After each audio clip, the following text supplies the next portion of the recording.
Good evening, everyone. Welcome to another edition of Awaken the World. Tonight, we present Niyama, the second limb, part 2 of the 8 limbs of yoga, live on the Awaken the World channel.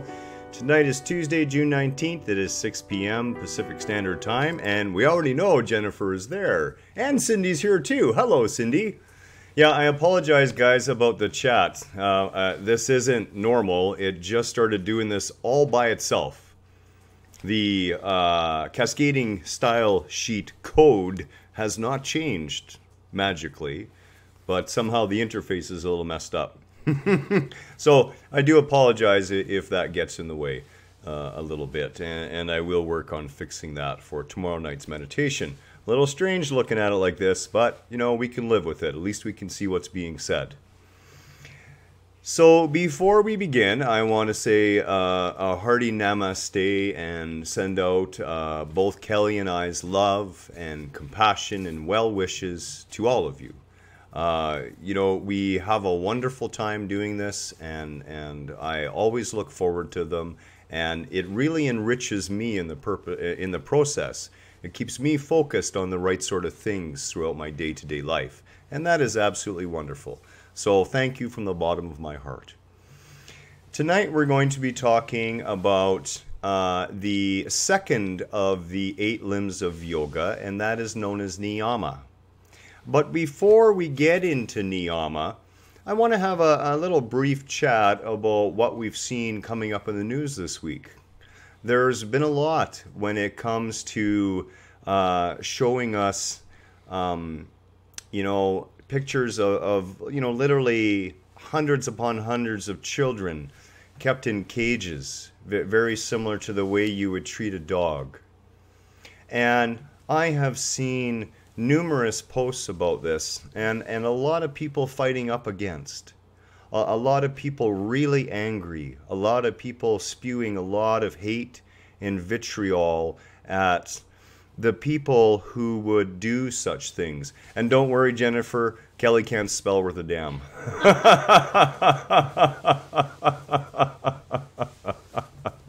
It's the truth.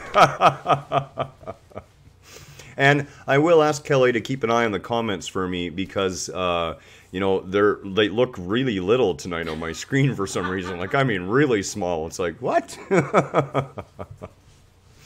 So, you know, this has come up to this week, and a lot of people have been really upset by it. And I have tried to show that there is indeed another side to this, okay? And I'm going to illustrate what the problem is. The problem is, as soon as we call them illegal immigrants, or as soon as we label them immigrants, as soon as we label them Mexicans, as soon as we label them white, black, Chinese, North Korean, South Korean, short, tall, fat, stupid, the list goes on. We've talked over and over again about the danger of labels, the problem with labels, and this is an indication of it, okay? And here's what the psychology of it is. As soon as you have taken a human being and put a label on them, you are no longer capable of empathizing with them if the only thing you see is that label. You can't understand, and you cannot sympathize or empathize or show compassion because the only thing you see is a label. Boy, they are tiny. And again, I apologize to everybody about the chat. I don't know what's happened. I really have to squint. Oh, Jasmeet's here too. Good morning, Jasmeet. So nice to see you. Wonderful to see you. Thank you for your kind note from the other video. Really appreciate that. So this is the issue. Anytime that we label, anytime that our label is anything else than there is someone else just like me, there is another child of the Creator. Anytime we put a label that allows for separation, that does not cover us all, those labels are a lie. And we live and treat other beings horribly because of those labels. Now, this is not an excuse. This is not an acceptable thing. And again, as we talked about, we do not want to be pushing up against this. What we want to do is show all our elected leaders, every member of North America, every member of the United States, every citizen who's living on that chunk of land that we would call the US and not living on that chunk of land, has to be reminded, has to be shown in every way that those are human beings. Those are our brothers and sisters. Those are innocent children. You know, as I was out with my wife this afternoon, she was getting her hair cut, and she's very happy. I've been doing henna with her hair, coloring her hair with henna, and it's really made her hair quite healthy, and it's growing longer, and she's quite pleased. But as she was having her hair cut, I was out and about doing some shopping, and I was contemplating whether I would go out and get a dog cage and go down in the shade in the park and put a sign there and lock myself in it. And just ask people if this is an acceptable way for a human being to live. Would you put your child in that cage? This is what we do in order to move things forward in our world. This is how we behave in a consciously awakened manner. We do not lend energy to that which we do not wish to see. We lend our energy, our creativity, our passion to that which we wish to see. Thank you, Jennifer. I try and be a good husband. I really do. I do Kelly's hair for her. I care for her feet when she wants me to. You know, it's just all the ways I show her love every day. You know, I told her last night, I said, honey, I really can't even remember what our anniversary is anymore or what anniversary it is. I mean, we've only been together for about 4 years or so. But I said to her, you know, here's the thing. To me, every day is our anniversary. So why do I need a special day? Why can't every day be the day? And you know what? I think she likes that much better too. I know I do. There's no pressure. No dates on a calendar. No mandatory gifting.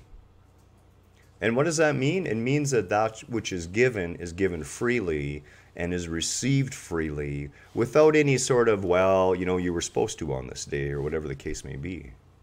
Works out really well. I really like it. And again, of course, it benefits me. You know, every day is a special day with Kelly. She is my light. You know, she is the thing which helps steady the tiger that I can revert to sometimes. You know, she brings me back to ground. You know, puts all 4 paws back on the jungle floor. I really love her for it. I really do. So when it comes to what's happening with these children, do not lose faith in humanity. Do not lose heart. Instead, act out of loving kindness. Act from the highest place you have. Show others the beauty and the humanity in each of us. Work for inclusion, not separation. Remove the labels. Phone your newspapers. Phone your elected officials. Do what is necessary to make them aware that what you're talking about are our fellow human beings, fellow children of the Creator.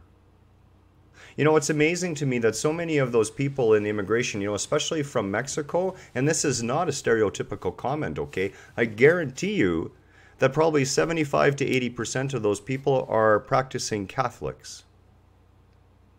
Is this how we treat our people who attend church on a Sunday and try to love and emulate the only God they know, which is the God of religion, and sometimes that God has a little bit of an issue? Is this the way we treat people? I would ask that during our Om So Hum meditation tomorrow night, that we hold all of these immigrants, all of these human beings, all of these children of the Creator in our hearts. I really would.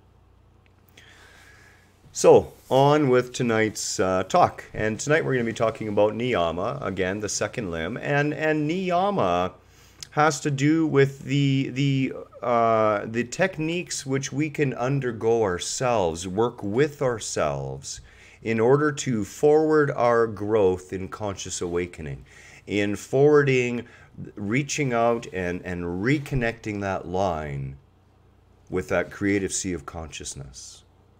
And, you know, I find yoga to be fascinating because it talks about limbs and it talks about branches. And underlying that is the magnificent tree of life, the tree of our life. And you'll notice with a tree that a tree, if the tree is to survive and grow old and wise and see the passing of the seasons and the passing of the years, it must have deep, deep roots. Roots that are well spread out. Roots that reach out and connect with other roots from other trees to exchange information, to exchange energy, to exchange support. No tree stands long on its own. That's why the trees in the city that are lining the streets typically die relatively quickly over the years. There's a loneliness. And trees are not used to that. You see, trees, you know, one of the things we found out is that the forest is the original World Wide Web. The psyllium itself, the fungi underneath that provides this communication highway, and the trees will exchange energy, they will exchange information, they will care for each other, they will even keep stumps alive of their fallen brethren. For years they will do this. We ourselves are like this tree. We have many branches, many limbs to support those many branches, and on those branches are many leaves, and those leaves are all reaching up to the sky, reaching out to that sunlight, taking in the energy of creation, processing it, and living our existence. When we are well rooted in our being, when we are deeply rooted in our Sangha or community, our spiritual community, we thrive as that tree. And the more we pay attention to the health of the limbs and the branches on the limbs, the more leaves we have, the more light we can take in. You know, and to me, it's just a really beautiful reference. It really is. So the first branch we're going to talk about is known as Xuxa. And Xuxa really means self-purification, okay? But it is not purification of just the physical body. It is minding what it is you take in, what you take in thought, what you take in conversation, what you take in company, in surroundings, and environment, as well as what you choose to put into your body. Now, the core of Xuxa are techniques to purify the mind and the body, okay? And such techniques, for example, would include fasting. Now, I'm going to tell you something interesting about fasting. I have done extended fasts. And the interesting thing about fasting is that after about 5 or 6 days, you begin to develop this feeling of lightness. And at the same time, the chemicals that have been deprived from your brain because of the lack of certain carbohydrates and amino acids, etc., you become a little more open, a little more quiet in the mind. To be honest, a lot more. Especially if you're already kind of heading in that direction. Meditation becomes easier. Fasting purifies both the mind and the body, as does meditation. You know, you cannot separate the two. The food we take in, when we take in living, healthy food, our body energizes itself. You can feel that food. When you bite into a fresh strawberry that's just been picked from the field, that strawberry, if you are mindful and eat that strawberry with mindfulness, and we're going to have a little discussion a little later. I believe it was actually Jennifer who made mention of mindful eating and the benefits of that. And correct me if I'm wrong, Jennifer. I thought it was you. It may have been another one of our J people. But this is the thing with food. So we can purify our bodies just by removing all the processed foods from our diet, for example. And in this purification process, yes, strawberry pie.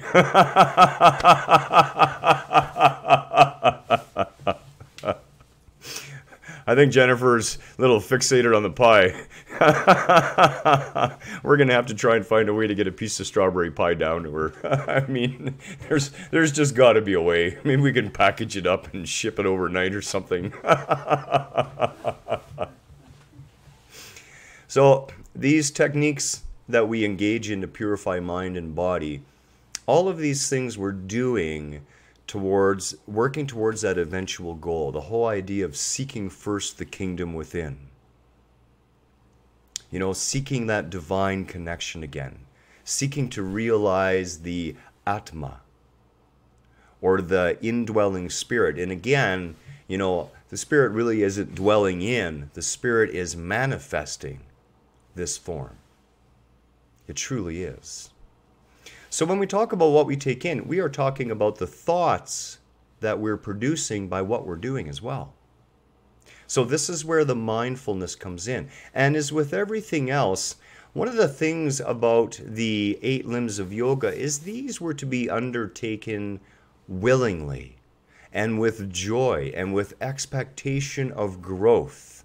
And the fervor that comes with the overwhelming love for your own creator, to meet that sea of consciousness face to face, to lose yourself in it totally, and thereby become whole for the very first time. So do not look at these as disciplines. Do not. Look at these as opportunities. Jasmine had mentioned on one of the posts that the one we did on binging and everything in moderation had helped a little bit. And she was able to avoid some of that pizza and ice cream. And I had responded that, don't beat yourself up, though, if you have to have a little bit of pizza and ice cream. And it is a journey. It is a pathway we're walking on, and we're all walking on this path. And there's a lot of people, and Kelly has been particularly guilty of this, and I think I have it trained out of her, who, well, I should be doing this, and if you're not doing this, you're beating up on yourself for not doing it. That isn't fair to you. After years and years and years of mindlessness, give yourself a break as you're waking up. I'm working on 2 books that the first one will hopefully be released right around January, and the next one probably October of 2019, September, October. The first one is called Waking Up is Hard to Do. And the second book is called Now That You've Fallen Out of the Bed. And that's really the stage that a lot of people are in. You woke up enough to fall out of the bed. But damn, when you hit that floor, it's hard. and the floor is cold. And you have to pick yourself back up. And waking up is the most destructive thing that can happen to you in your lifetime. And there's a reason it's destructive. Kelly and I started watching 7 Years in Tibet. She hasn't seen that movie yet, and we're still in the beginning stages of the movie. And I'm pointing out to her the ego of the man, Heinrich Herrer, and the overwhelming egoic anger and frustration. And I said to her, do you see how through his actions life is stripping everything from him? Life is preparing him right now. But in his mind, all as he sees is everything that's being taken away. And we can get confused with this when we talk about self-purification, that what we're doing is taking away things from ourselves, and we're not. It was a great movie, wasn't it, Cindy? I've seen it a few times. I'm really looking forward to Kelly seeing it for the first time. So don't give away any big secrets. Yeah, and the book was incredible. I read the book, Jennifer, a long time before I ever saw the movie, and I thought the book was just fantastic. It felt like it was the guy was speaking from his heart. Like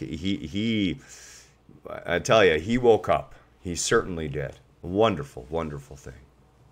So these self-purification techniques, don't think we're taking away from ourselves, okay? Because we're not. It can seem that way to ego, but believe it or not, you're actually giving to yourself. You're giving to yourself a purified mind and body, a consciousness that's more rarefied, a vibration that begins to lift just through the body field alone. And when we talk about higher vibrational states, one of the easiest ways to increase your vibration is to really concentrate closely on watching what you eat. Don't make it a chore. Make it an opportunity with yourself. Make it fun. Make it a game.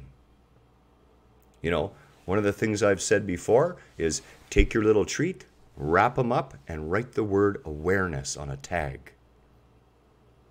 Or make a list of things you have to do before you can have the treat, and then give yourself the treat and enjoy the treat, but be mindful during the eating of the treat.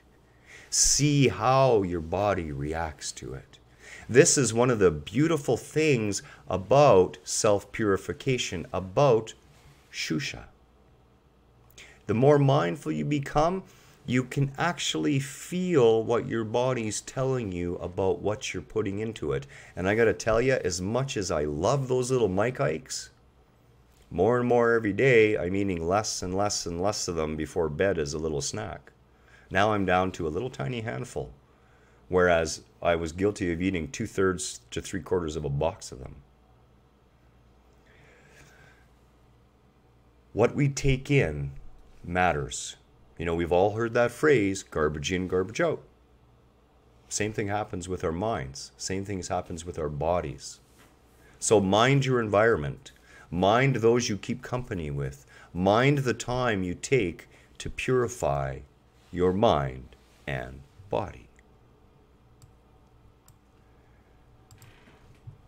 The second branch of Niyama is known as Santosha.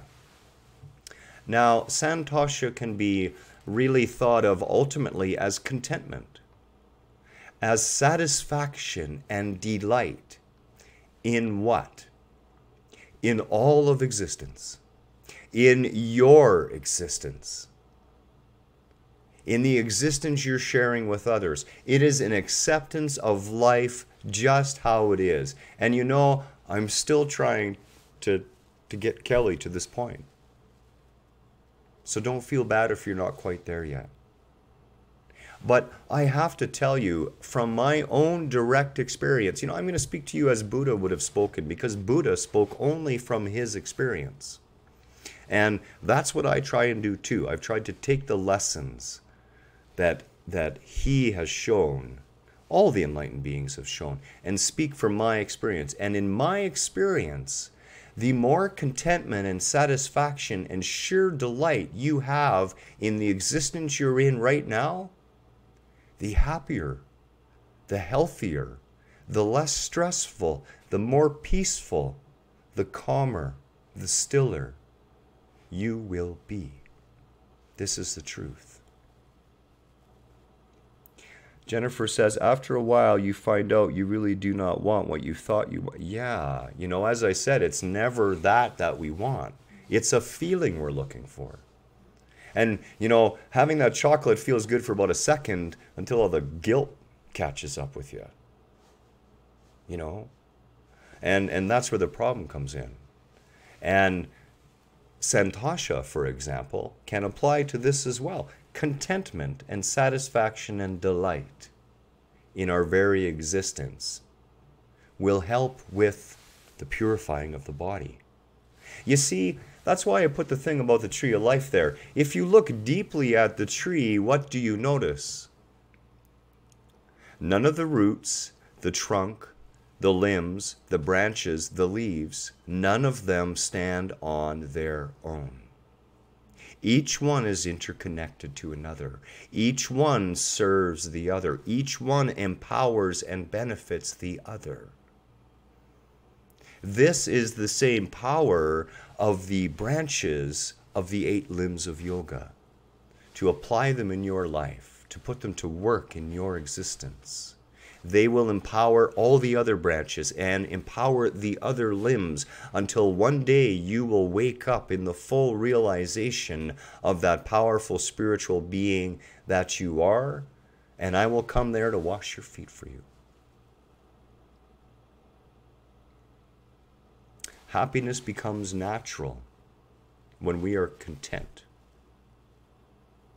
Joy is a natural state of being when we feel satisfaction at what we have and where we're at.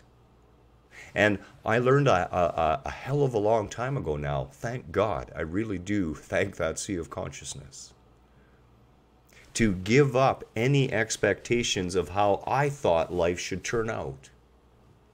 To simply stay aware and allow everything that that sea of consciousness wants to bring into my awareness to help me to grow, to make conscious, evolving choices, to make responsible creations, and simply go with the flow. Heck, I threw my paddle out of my kayak a long time ago. That river, that sea of consciousness knows its course, knows the best path for me, knows the ultimate destination. I just sit back and enjoy the view. And, you know, get busy building and doing a bunch of other things around the house and whatever else it takes. But even in laying this new laminate in the basement after our flood, I've allowed this time to do it from that higher space, to simply slow it down a notch. And in that forcing myself to slow down, to become more mindful, the jaw begins to flow. The laminate begins to go down almost all by itself. And I'm busy dancing around in the coolness of our basement.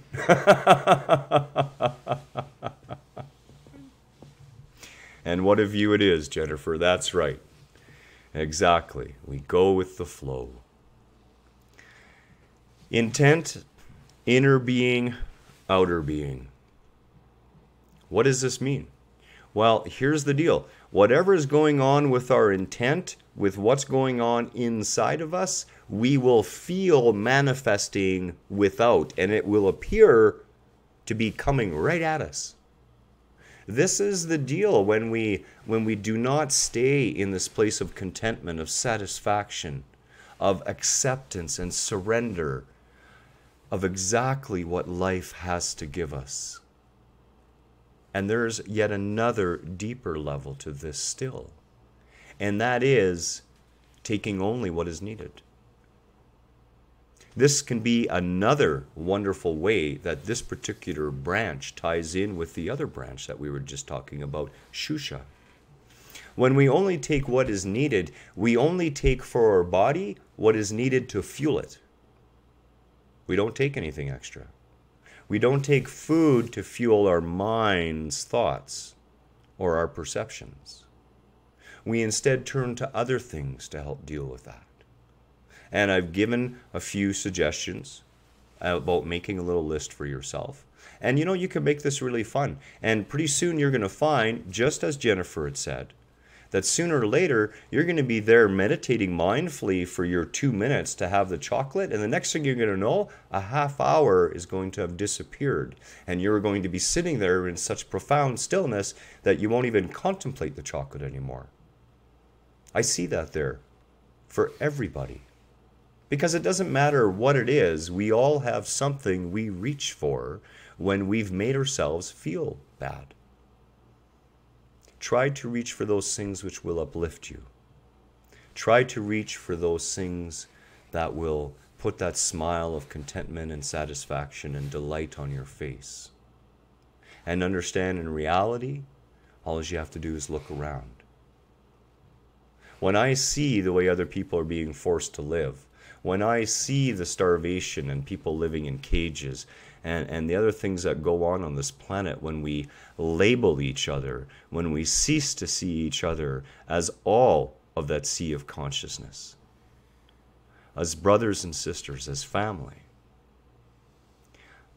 I know that what I have is such a blessing. I am more than content. I am ecstatically grateful. I'm on my knees every morning. Thank you for all of this.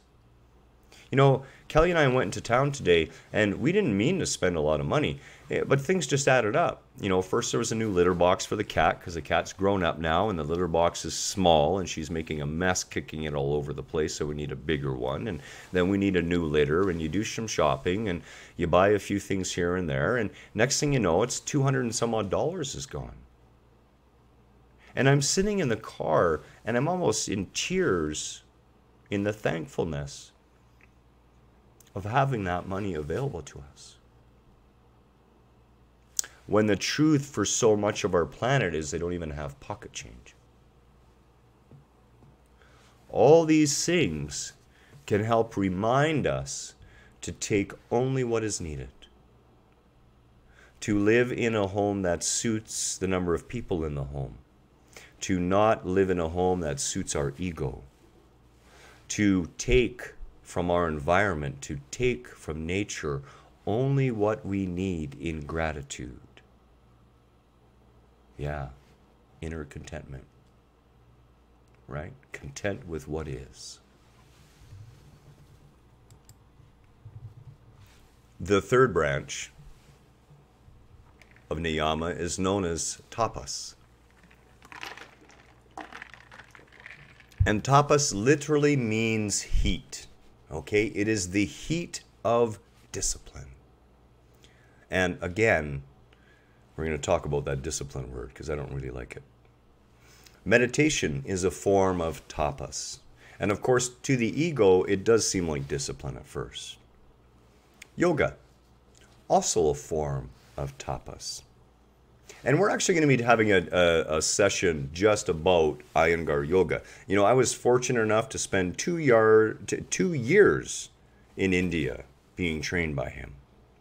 And we're going to talk about what yoga does. You know, unfortunately in the West, it has become so physicalized, so Lululemoned to death, that many yoga practitioners don't understand that the asanas are the minor part of the yoga. It's like the icing on the cake. There is another 90% depth below that most are missing. And we're going to be talking about that too. So tapas are those things that we take upon ourselves to better ourselves. And when we say that, we have to watch that, okay? I'm going to throw that out. Let's not use better ourselves, because that gives the impression that we are not already these powerful spiritual beings, complete at birth, and we are. Yeah, I love it, to be honest. Iyengar Yoga, to me, I mean, I'm not even supposed to be able to walk, okay? And I am far more flexible than my wife. Like, unbelievably more flexible. It's hilarious. And I credit it all to 20 plus years of yoga. I really do. I mean, I'm nearly 60 years old and I can put both my ankles behind my head still.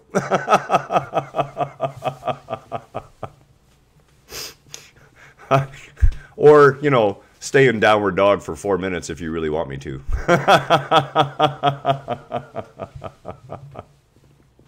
So the discipline of tapas isn't really discipline, because it is willingly and joyfully accepted, knowing what the outcome is going to be in this life or the next. Knowing that raising conscious awareness, raising our awareness, reconnecting with that divine sea of consciousness, and the ultimate goal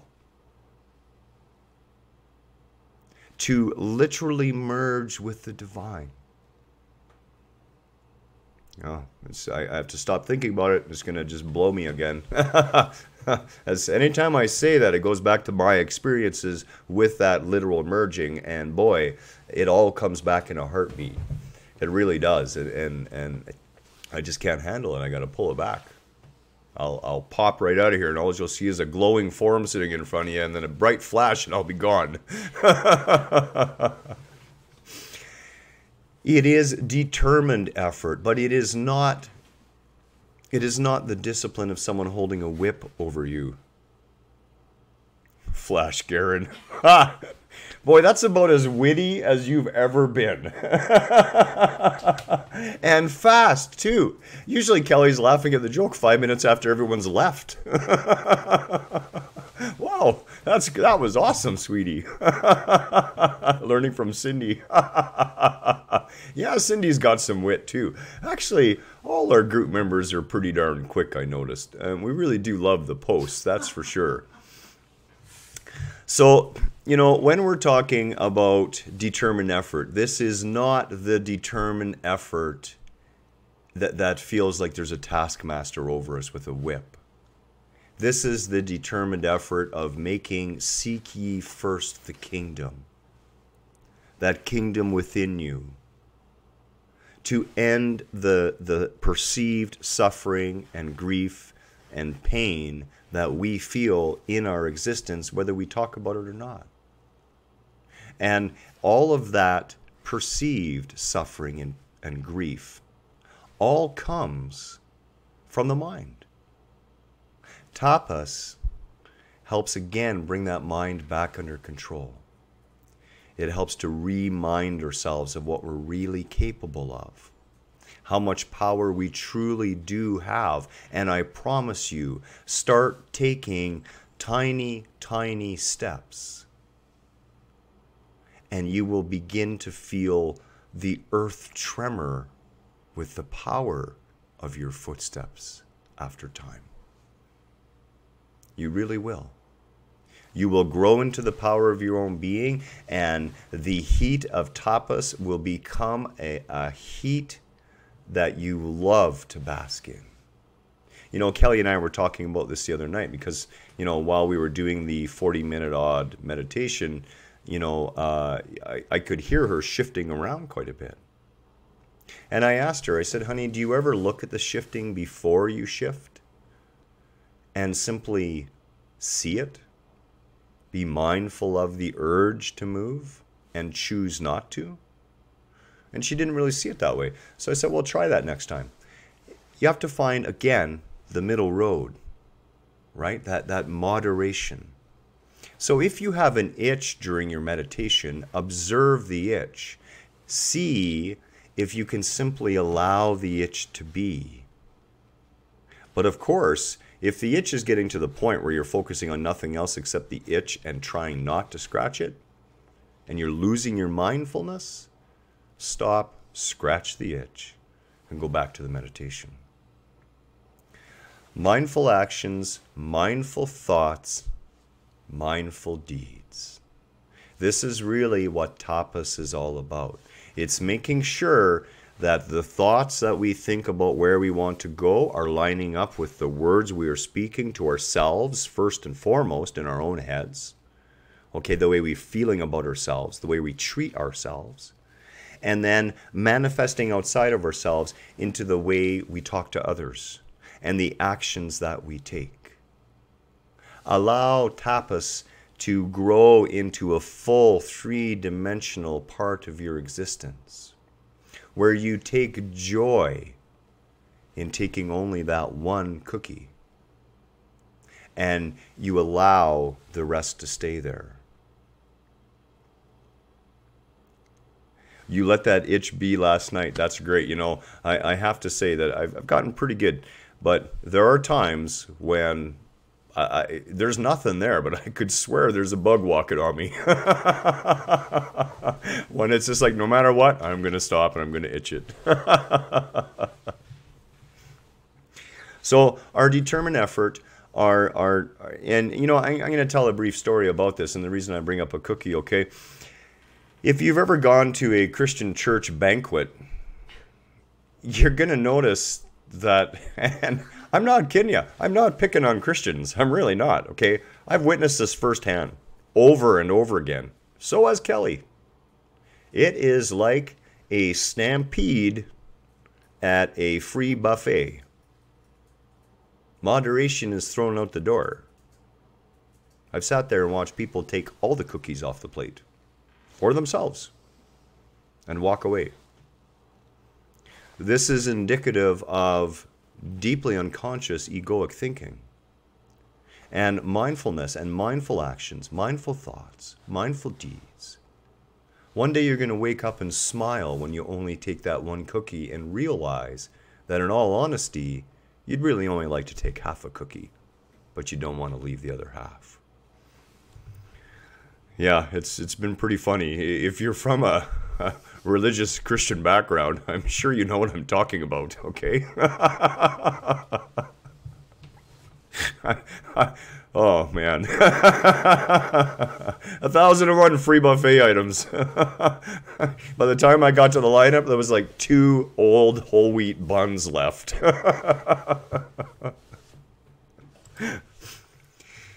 The next branch of the second limb of yoga is known as Svadhyaya. And Svadhyaya is self-study. Not the study of the little self, although it helps certainly to understand how the little self behaves, how that egoic sense of self operates. And for that, I would direct you to many of my videos. Eckhart Tolle, A New Earth, is a fantastic book that delineates the underlying structure of ego and what to watch for and to see it in yourself. Svadhyaya is to remember or remind ourselves of who we truly are, to contemplate all aspects of being with a capital B, especially, most importantly, that higher self, that self with a capital S. When we do this self-study, as it says below, study thyself, discover the divine. You know, people would search for the divine outside of themselves. And divinity is inside, outside, and all around. But the only place you connect with it in that natural state of being begins inside of you. You'll get lots of hints of it, especially if you're even halfway aware. When you walk into nature, you will sense the healing that nature imparts upon you simply by being inner bosom, simply by walking in the woods, by taking a swim in a lake, by being out kayaking. Any of the activities in nature which take you away from our concrete jungles and put you back into the real forest, in amongst those beautiful trees. And they will lend to you all of their strength. They will lend to you all of their healing ability. Spend time in self-study. What I do at the end of each day, I engage in what is known as retrospection. And this is a regular part of my self-study. I study my sense of self as an egoic sense of self every day. I look back on the way I reacted to things. I look back at where I was mindful and pulled back my reaction and, tuned my reaction a little bit better. I look for the places that I fell down, and we all will. I don't beat myself up for it. I recognize it. And if in my falling down I have unintentionally harmed another, then I will certainly make amends for that unintentional harm. But again, I don't beat myself up about it. Writings, videos, meditation, contemplation, all of these things fit under Svadhyaya. All of these things work to help remind and remember what we truly are. And I want to delineate a little bit between meditation and contemplation, okay? Meditation, for the most part, is one-pointedness with the idea of allowing the mind to go as quiet and as empty and peaceful as possible. We do so through being mindful of our breath, by focusing on an object, a candle or some other object in our vision. We can do this through a mantra. Contemplation, on the other hand, actually involves a higher level of thinking. It involves calming the mind through meditation and then intentionally exploring through thought, and keep that in mind, it is through thought, a particular pathway. And if we explore that pathway deep enough and with enough precise thought, enough arrow straight thought, all pointed and going deeper and deeper, we may hit a point where we will have a thought that will trigger a vibration within our being, and that is known as a realization. Our universe just becomes a little more real in that moment. That's why we call it a realization. We're literally making our universe just a little more closer to the truth, a little more real. That is the gift that can come up in contemplation. All of these things fall under this branch, Svadhyaya. The final branch of this limb of yoga is known as Ishvara Pranidhana. And Ishvara Pranidhana can be thought of as self-surrender, and we're definitely talking the big S here. Surrendering to the divine self within. You know, I was saying earlier how a whole lot of years ago, I decided to live my life by only one principle. Whatever comes my way must be here for a reason. Stop judging, stop expecting, stop demanding, surrender. Accept what is. Move in conscious awareness and in compassion and in non-judgment to change what I view would serve us better. Surrendering to that divine self within. Keep in mind, and I posted this morning, and it got some good response. Another one of Garhen's little catchphrases for you. It is not mindless submission, but a mindful mission. You are not here to submit to divinity. You are not here to get on your knees and pray to go to a place called heaven. You are not here to get on your knees and pray that you don't go to hell. You are not here to submit to anything or anybody. You are a powerful spiritual being here on a mindful mission. Here with purpose. That purpose may escape your ego for most of your existence. And you know what? That's okay. You don't have to know the purpose all the time in order to be fulfilling the purpose of your higher being. As a matter of fact, most people don't. It's all right. You don't need to know everything. What you need to do, though, is to choose how you wish to live. Now, a lot of people would say, well, if I'm surrendering, then I am submitting. But if you are willfully submitting to divine will out of love, the same love that you would give a guru, the same submission a child would give to their loving mother. And you know, a guru, the true definition, a true guru is like your mother and your father and your teacher all rolled into one person. They love you with their whole heart. And their only desire is to impart upon you the wisdom that they have that can help enlighten you, help ease your burden in this life, help bring you closer to the ultimate truth of your existence. It comes down to this phrase I give you myself, my body, my mind, and my heart, to do with as you best see fit. I have to tell you, as a soldier, it took me a while. This was a hard one.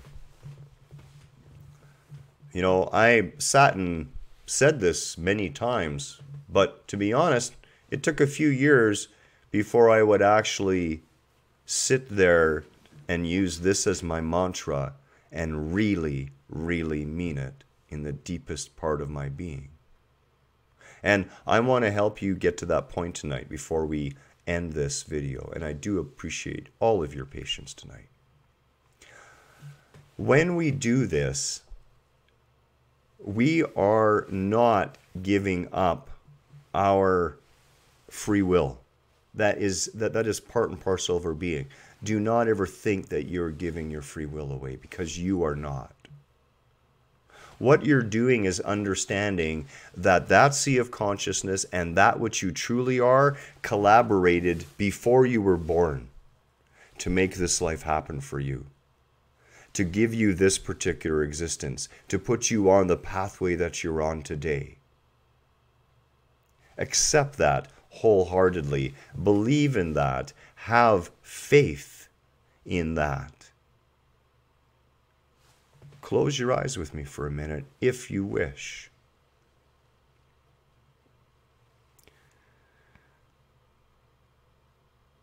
O divine sea of consciousness, from which all of us rise and fall,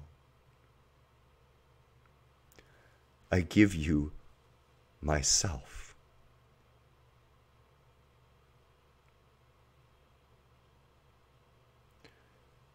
I give you my body.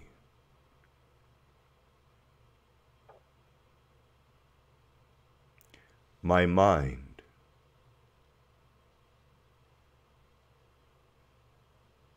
And my heart.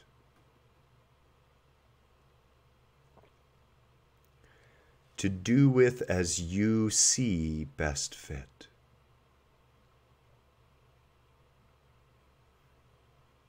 It is with gratitude that I offer up my being to my higher self.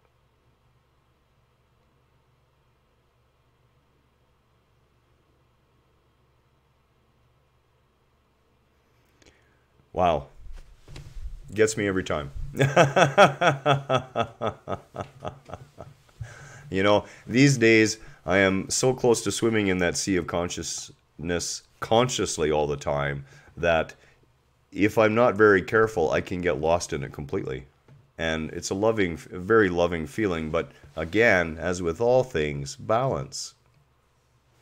I still need to be able to operate in the material world. Spending 4 hours doing meditation doesn't allow the laminate floor to get done.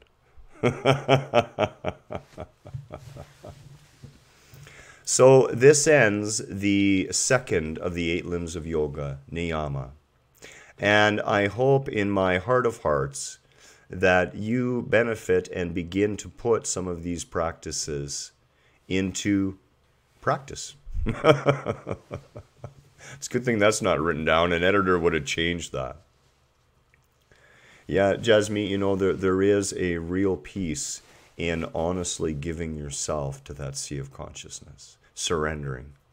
When you surrender fully, the peace you feel lasts for the rest of your days. Because you know that something else has got this.